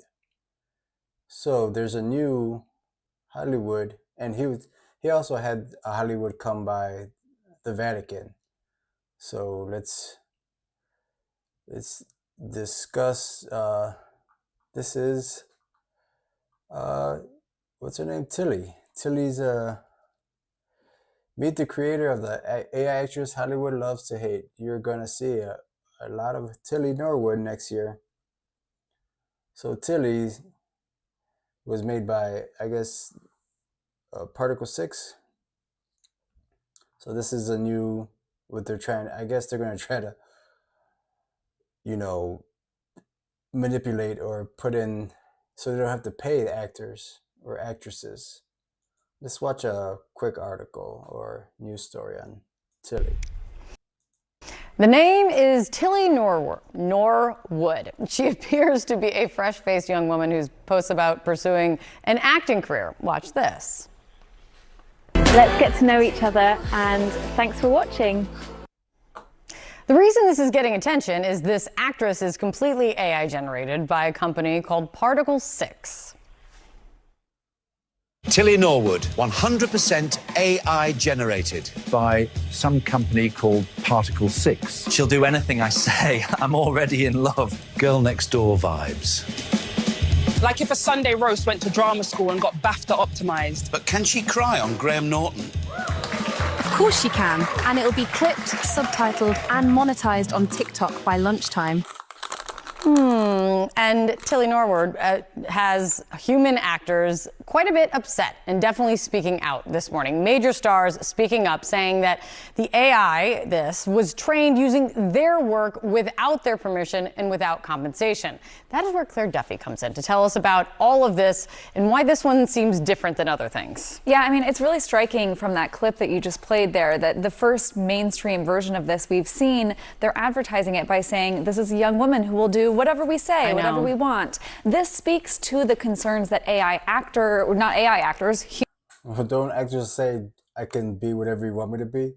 So a little redundancy there. Human actors, as well as other creatives, writers, directors, have been having, that their work has been used to train these AI systems, and that then those AI systems could go on to replace them.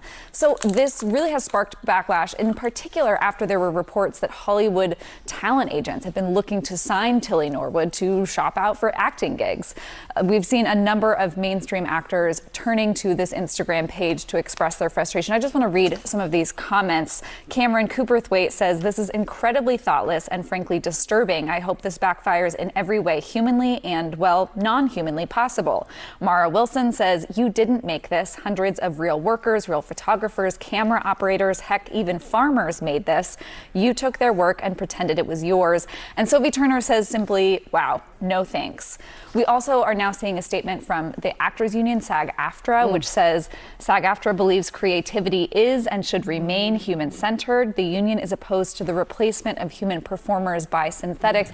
And they also say that they don't think that people want to see this AI-generated media. Now, the creator of this AI actress, Aline van der Velden, she's the founder of this company, Particle 6, she says this wasn't meant to replace human actors. She says, "To those who have expressed anger over the creation of our AI character, Tilly Norwood, she is not a replacement for a human being, but a creative work, a piece of art, just as animation, puppetry, or CGI opened fresh." The only thing I could see this working out is if you want to see yourself as that person, or say I want to be Aragorn from Lord of the Rings with my face. I can see that working, or any AI generated could be just the scenery. They already do that. But the actress or actors, well, I don't see that how that's going to work out. Possibilities without taking. Or maybe animation, like live animation. Away from live acting, AI offers another way to imagine and build stories, but I have to imagine that's cold comfort to the actors who feel like this wouldn't exist without their work, and we're only going to see more and more of this. And where that line is defined, and when it is passed, if it is, of like live actors and very much created not live actors, in replacing them. It's good to see you. Thank you so much. He's a Nazi? Oh, he sounds Austrian. Hey, you'd be surprised. So I found that interesting, and how Tilly's gonna take over. Thing is Hollywood, putting it all together, Hollywood had they're at the Vatican, and they want people to go to the theater. It was incredible. I don't. If something like Tilly is gonna exist, I'm not sure how people are gonna want to see movies at the theaters, since they're already not going to the theaters. I don't know what he said exactly, because he was speaking.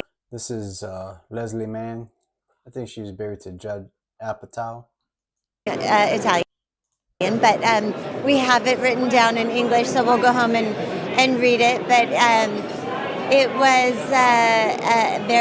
we're very hopeful and very excited for the future of cinema. Thank you so much. Yeah, thank you. I mean, the world of cinema is obviously very important for people's lives. Yes. How do you feel as an actress? Well, we would we're trying to get people back in theaters, and to experience movies together instead of at home on the lazy boy. Yeah, I agree with her. But they need to put some great movies out. What movies are out that have been good? None. And Daily Wire just had this looks good from Daily Wire. But it's on streaming. So if they should also put it try to get it out on their Angel Studios or something. Let's check out this trailer from Daily Wire. All of this is an illusion, an echo of a voice that has died. And soon that echo will cease.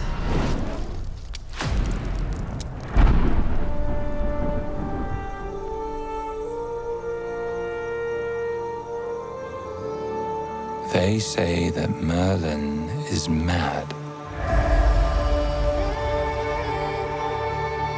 They say he was a king in David, the son of a princess of lost Atlantis.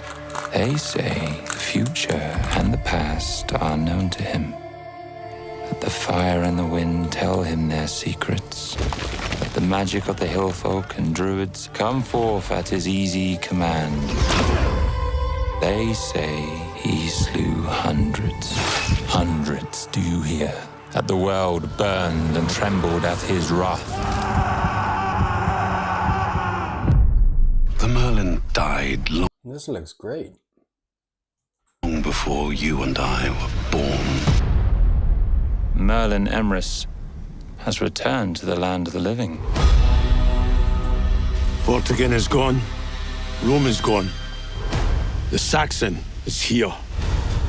Saxon Hengist has assembled the greatest war host ever seen in the Island of the Mighty. And before the summer is through, he means to take the throne. And he will have it. If we are too busy squabbling amongst ourselves to take up arms against him, here is your hope. A king will arise to hold all Britain in his hand. A high king who will be the wonder of the world. You. To a future of peace. There'll be no peace in these lands till we are all dust. Men of the Island of the Mighty, you stand together. You stand as Britons. You stand as one. Great darkness is falling upon this land. These brothers are our only hope to stand against it. Not our only hope. They say Merlin slew 70 men with his own hands. At Cathay, he slew 500. No man is capable of such a thing. The mortal man.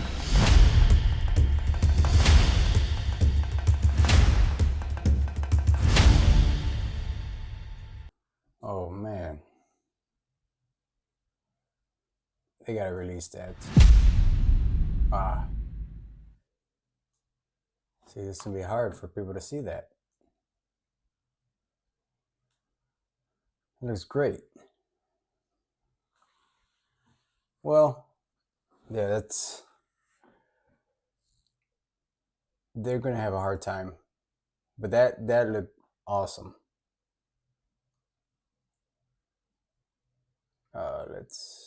So give me a second. What do we got going on? Oh, here we go. Where'd you go?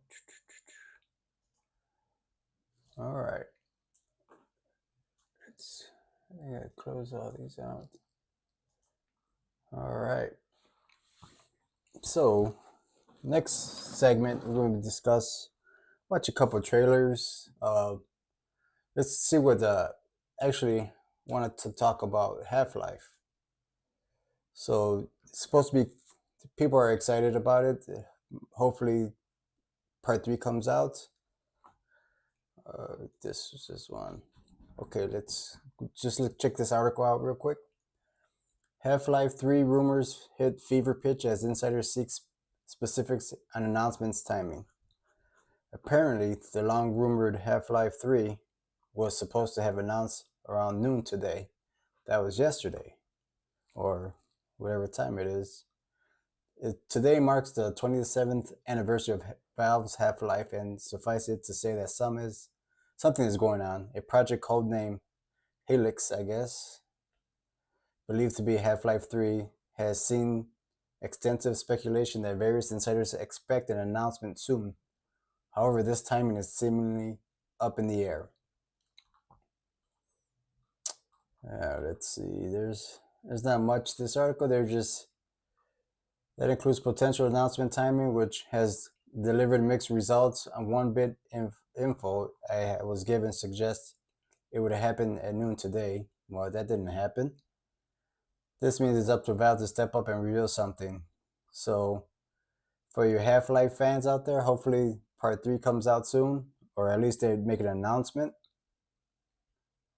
And yeah, tell me how any Half-Life fans out there? Chat, anybody? Let me know what you guys think about it. Okay, and Call of Duty Black Ops 7 is a mess, and here's why. Oh man, they lost its luster.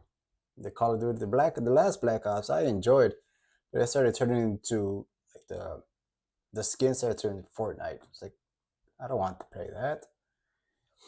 Even, let's go over this article real quick. Even without the serious worst campaign yet, this year's entry is weighed down by sheer tedium and a complete lack of soul. Yeah, I don't even know if I want to read this article. Physical sales are down 61% from last year's Black Ops 6. Yeah, because Black Ops 6 was fun, and Battlefield 6 that's a great game. That's a fun game. I just completed a campaign. Check that out on my channel. It's pretty fun. The campaign mode was pretty good. I haven't had a chance to play online besides the beta testing. Oh, and what else? Mixed ratings. Yep, exactly. I don't think people are tired of what they're doing to it. They want to get back to what you guys used to do. Yeah. So let's go over Black Ops 6. Nobody wants that. Let's watch. I'm kind of excited of this Dragon Age Reimagined 7. Let's check it out real quick. See what you guys think. Anybody out there have played the previous ones?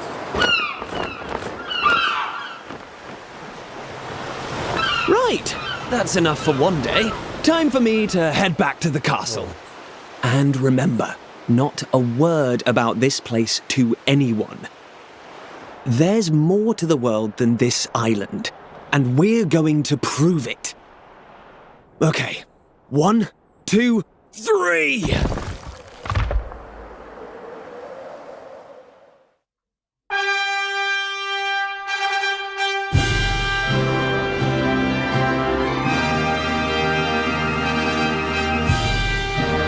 I'm gonna get hit with that music. Hope not.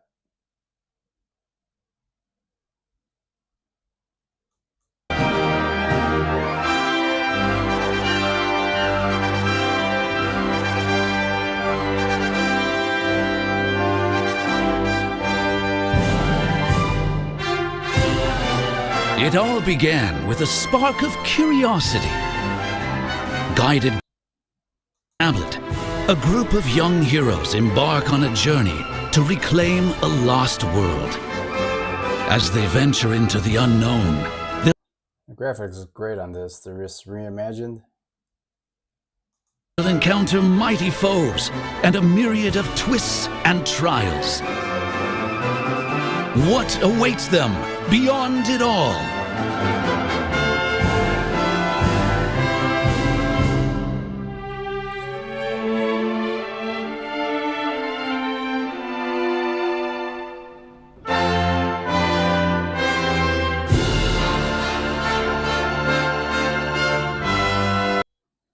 I'm just pausing it because I think I'll probably get hit.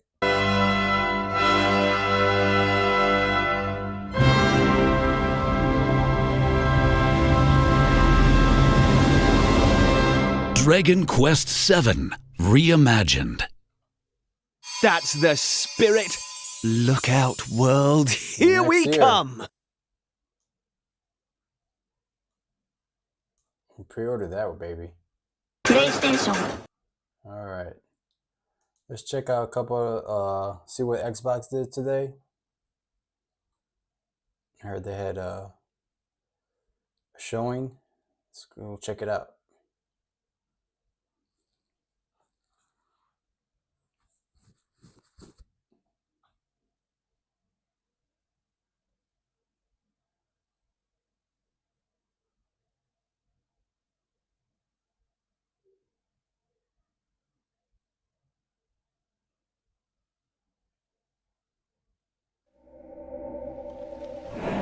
"7 years ago, the veil tore open, and the worthy were claimed. We were left behind. In our desperation, we called to you, warrior, to stand against the darkness.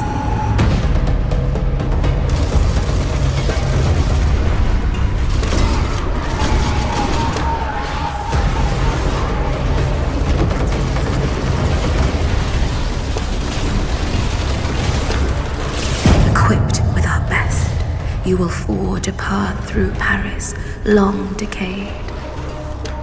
Together, we must reach the sunless gate.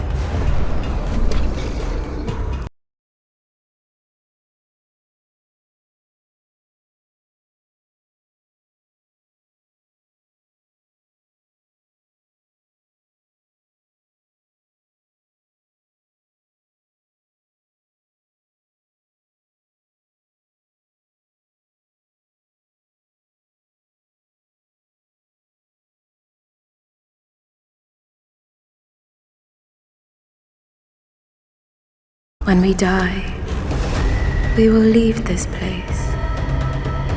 But you return again and again.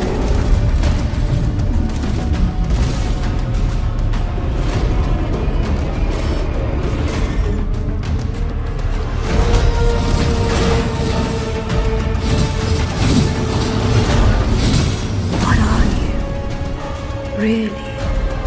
And why have you come? Is this our salvation? Or is this the end?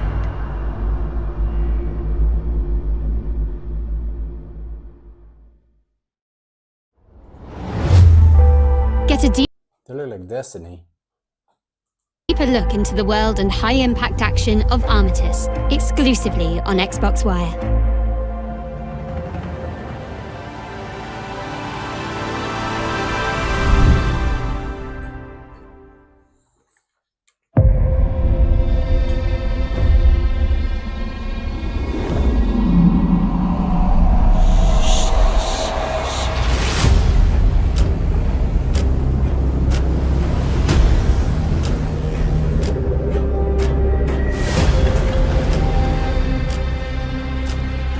Oh yeah, this looks good.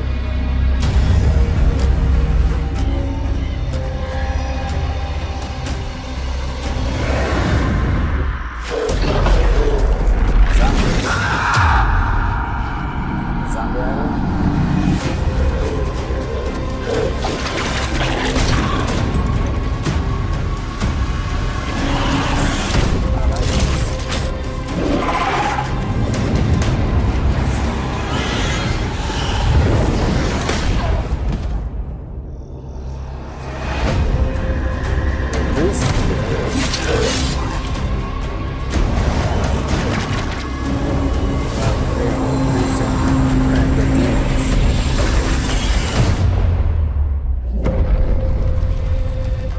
Oh, the Cthulhu.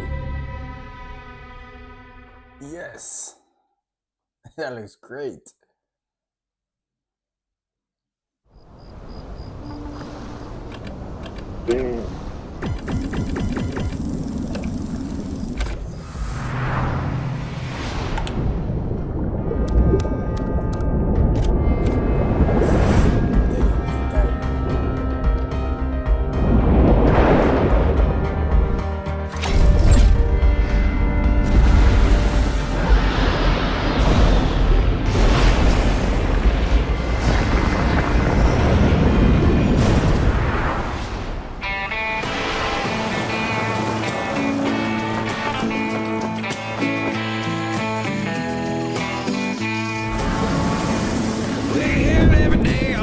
town gossip.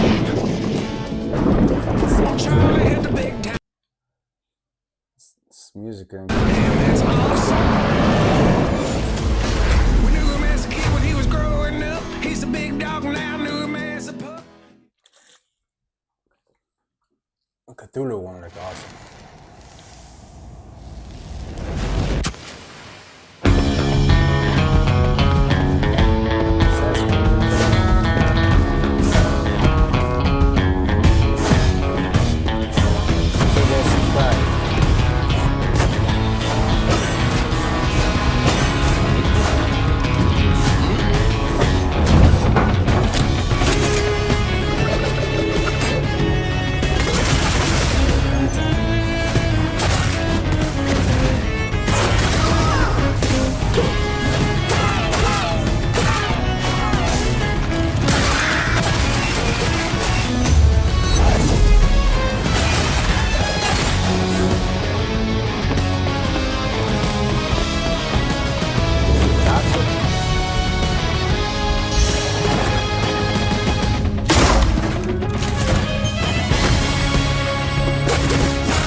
When I was called in to contain the breach, I didn't think much of it.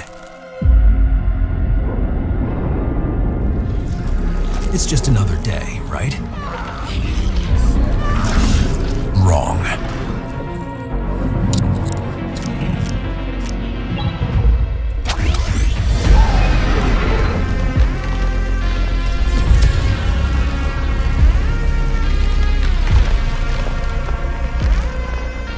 Once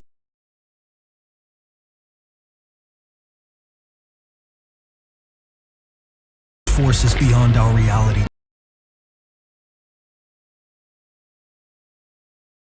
trapped me. It was a one-way ticket to a whole new world.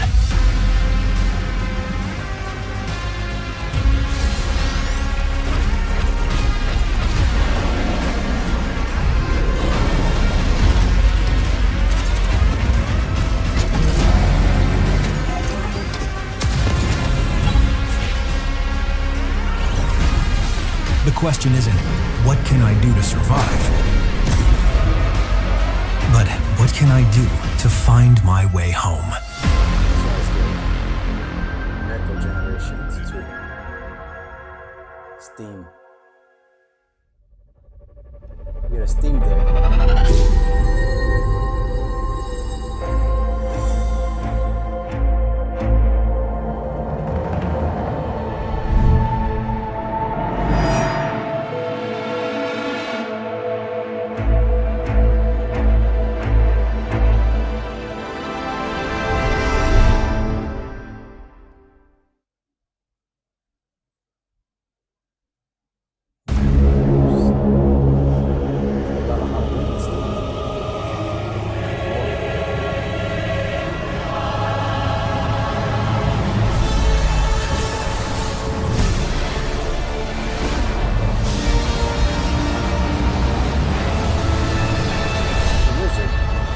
Next-gen graphics, an endless open world, compelling storytelling. Nope. We're milking this bunch of pixels like there's no tomorrow. Come again to feel the magic of the average Italian countryside in a game that will change your perspective. A new adventure begins. Explore maps, level up powers, kill monsters, find treasures. Either take your time and be tactical, or play as fast as you humanly can. The outcome is always accurate. Use wilds to break the combo system and summon survivors to trigger cascades of effects. Get overpowered and plow through enemies, or carefully customize your abilities to control the unhinged chaos of vampire crawlers, the turbo water card from Vampire Survivors. Coming as soon as we think it's ready. Cut, and we're done. Great work, everyone. We managed to go on for over a minute without ever saying neither card nor deck building. Nobody will think we're just another roguelike deck builder. We're in the clear. Check out our interview with developer Punkle to understand their bold approach to the follow-up to Vampire Survivors, exclusively on Xbox Wire. A 00 agent needs the fastest, most dynamic, and of course most striking car when they're on duty. Hybrid twin-turbo V8, over 1,000 horsepower, 0 to 60 in under 3 seconds. Lightweight, carbon fibre chassis, and a few modifications you won't find in the brochure. Meet the Aston Martin Valhalla. But this one is only for 00 agents, James. If you want to drive it, you'll have to earn the number.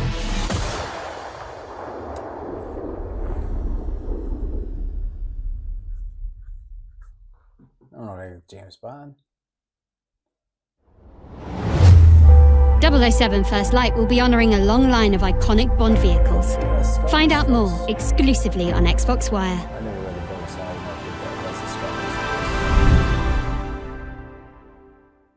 We've been undercover at this human gas station for 1 month now, and no humans have found out yet. My job is to get everything ready and in place for the invasion. To help with that, we've got Shroud here, our lead scientist, once featured in a very popular magazine on Probalia Tita 12. Our state-of-the-art technology allows us to blend in and gather all the data we need. Of course, it's important to keep this place up to human standards. Otherwise, the scary ones show up. We need your help. Everyone is being called to Earth to prepare for the invasion. The mission depends on you.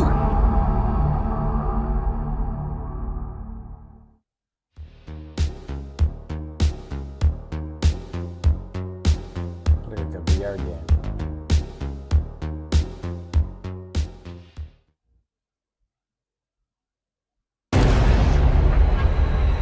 I've been alone in this place.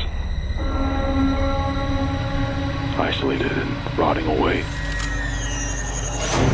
It has been suffocating.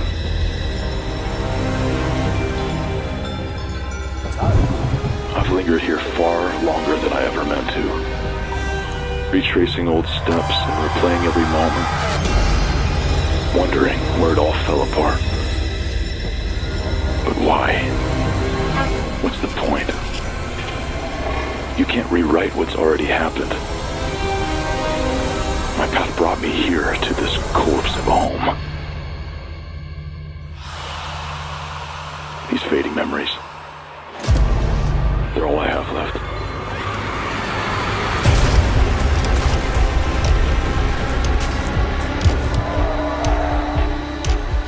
You fought so hard not to drown. And yet here you are, dragging yourself deeper.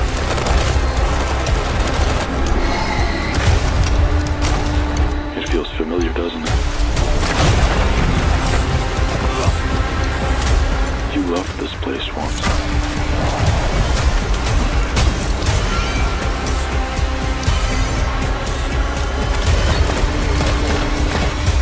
Every moment you dwell here will lead you closer to inevitability. If you still had a chance to leave, would you take it?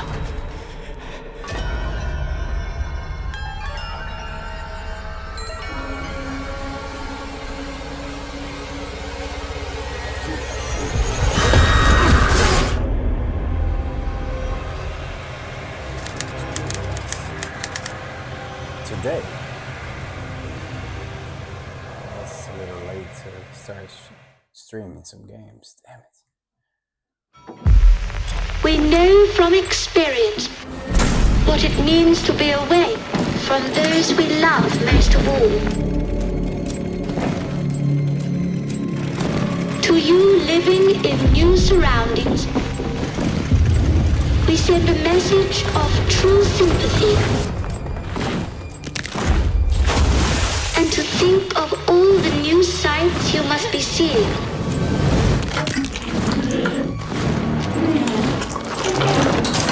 And the adventures you must be having. That's cool. So it is not difficult for us to picture the sort of life you are all leading. I know you won't forget us. Good night, and good luck to you all.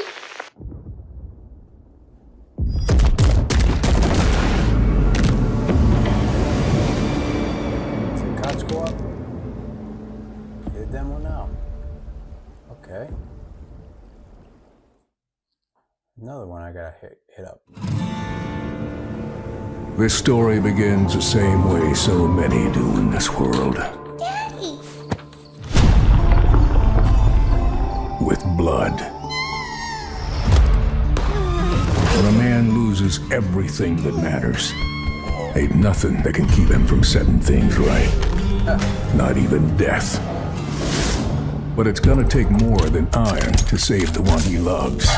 Because the one thing a bullet can't stop is time. All I'm looking for is a reason you can love me again. And how am I supposed to move on when you make me stop before I start? Way up now, I'm gonna find my way. I gotta pause because of the music. Oh man, this one looks good too. The animation.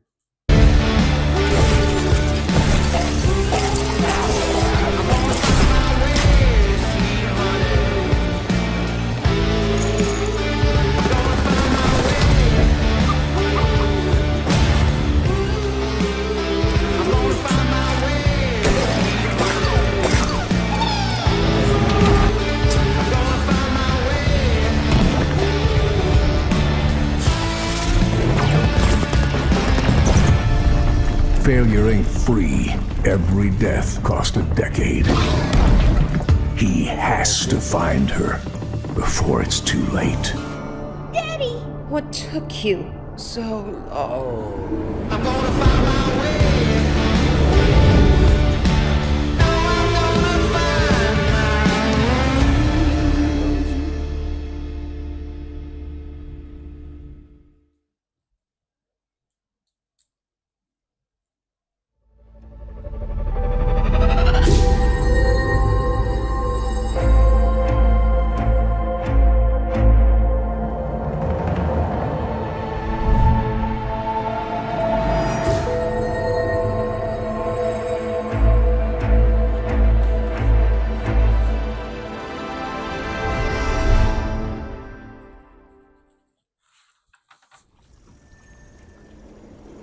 Bunny.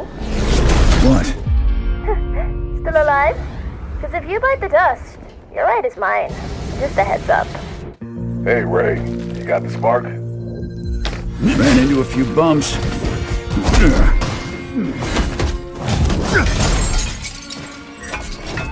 But yeah, I got it. Hey, that stone's ours too. Team effort, remember? But Ray, the stone that came so easy. Aren't you worried it'll bring trouble? Relax. I'm counting on trouble.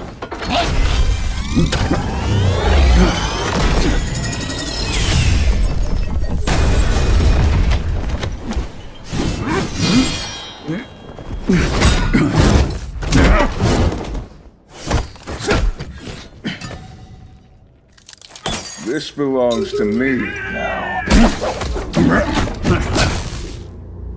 Finish him.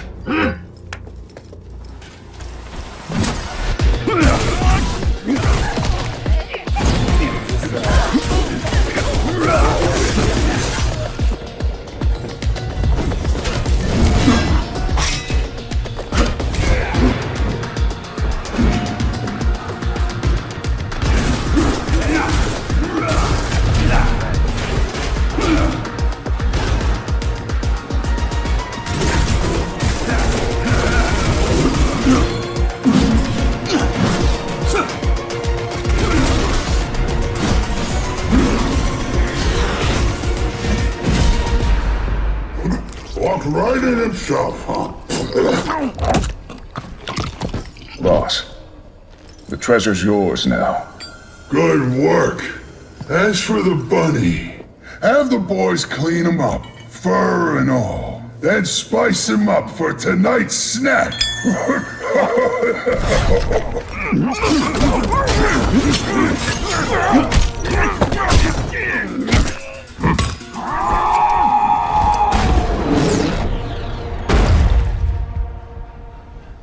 What? Set him up.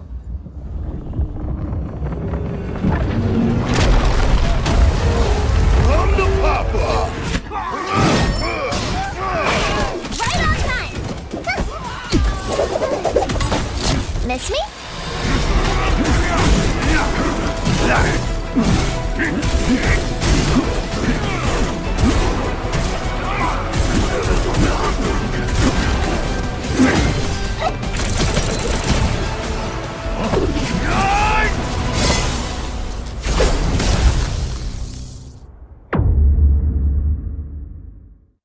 I like that one.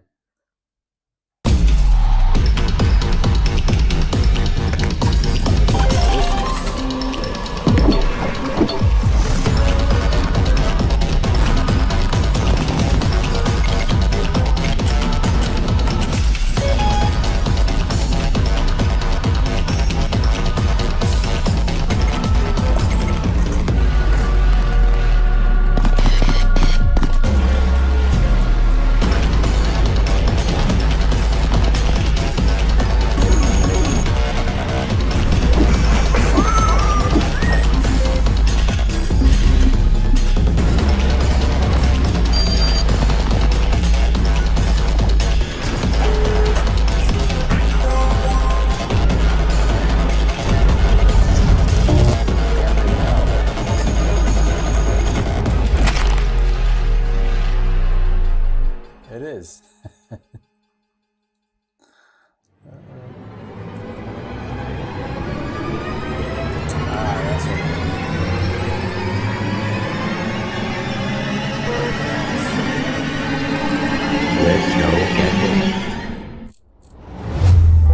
Roguelite, slot machines, hell.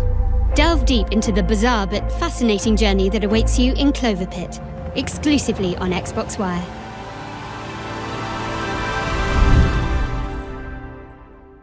I'm out. Listen up. I don't usually ask for help. But this isn't just another target. It's the crazy part of me. I gave him life, and now he wants mine. I've tried to bury him, but this motherfucker just keeps coming back. I found that no one is untouchable. Oh, so Eminem brought his back up. A higher gun can't erase me. Choke me with a wire, aim a gun at me. I come back louder and stronger. So what's it gonna be, killer? Are you ready to dance with the devil? Or are you too deaf to hear the beat?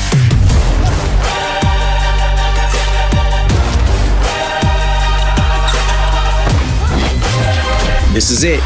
Let's end this motherfucker.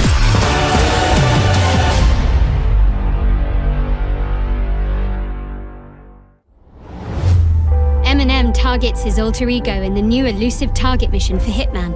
Learn more exclusively on Xbox Wire. If that's necessary. So I pick it up. We thought all his knights were dead. Yet Lamorak sends one more. I almost admire him. Tyranno! But you're one of the White King's sorceresses. You destroyed the White Lands. That destruction is in fact salvation! You're insane! You know not of what you speak, except your defeat.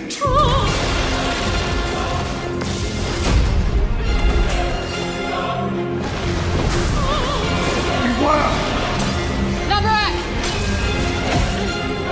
She's created another folded realm. I can't reach her. We cannot cross two folded realms, but this spear can. Take the spear.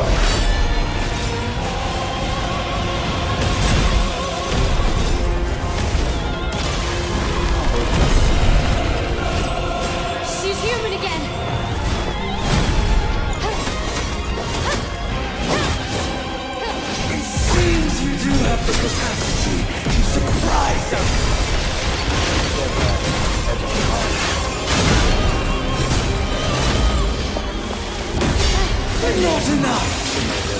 Change. Practice.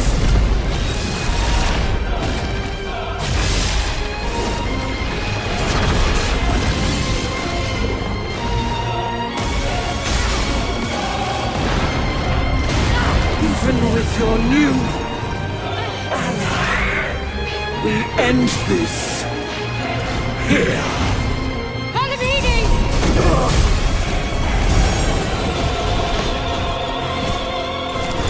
Enemy of my enemy, I lend you my strength. We fight as one.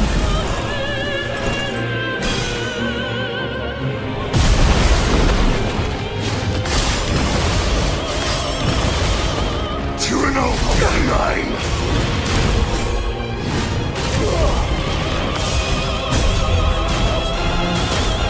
You will not escape justice. Justice. There is only the king's will.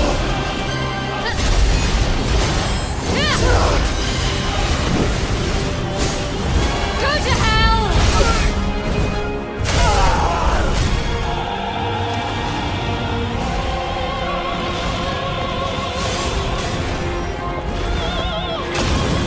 Foolish knight and your foolish friend.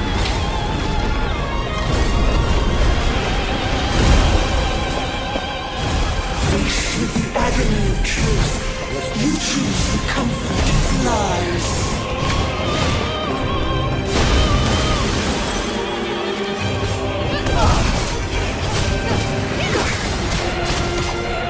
Loyalty without inquiry is in itself a betrayal.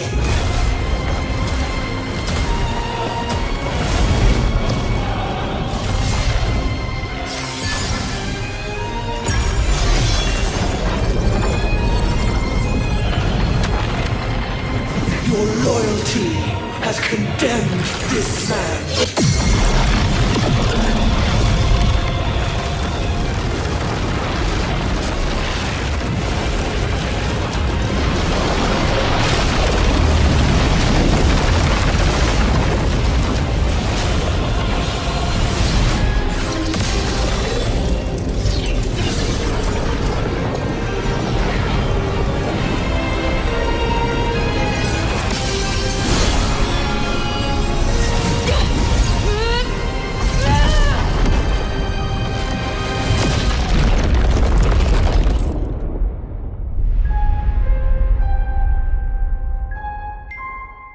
I gotta write that one down. I gotta get that one.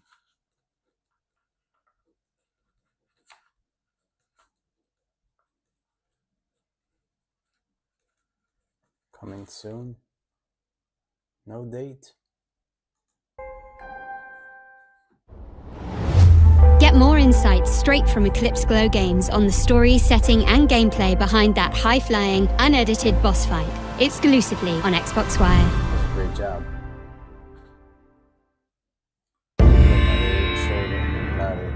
Action and the graphics.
Should have kept the girl doing.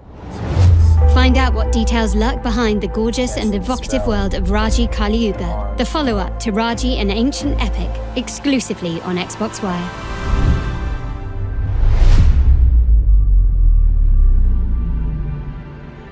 A few good ones in this one.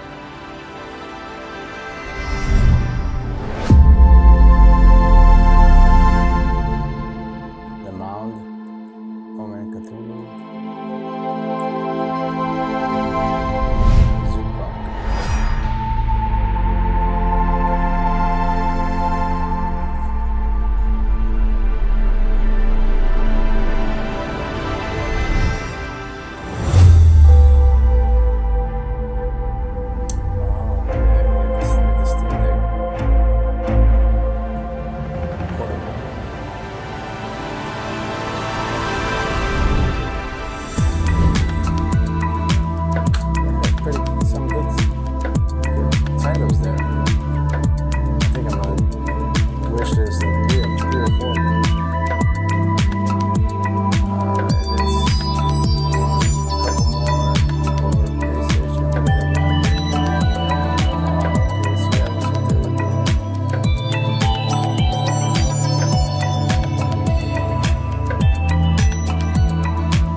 Suffering.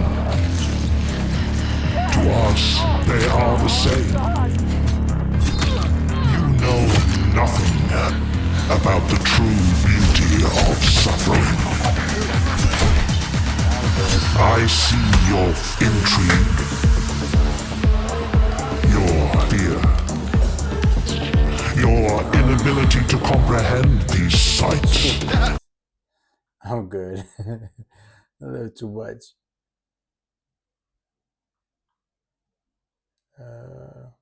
Full Metal Schoolgirl. There was one that I thought was good. Oh no, they're done. Alright. Well, check me out. I'll probably game stream Friday. Alright. Thanks for coming out tonight. I appreciate everybody in the Culture Exchange live. Like and subscribe. Help me out. And God bless. Memento Mori. Stay safe.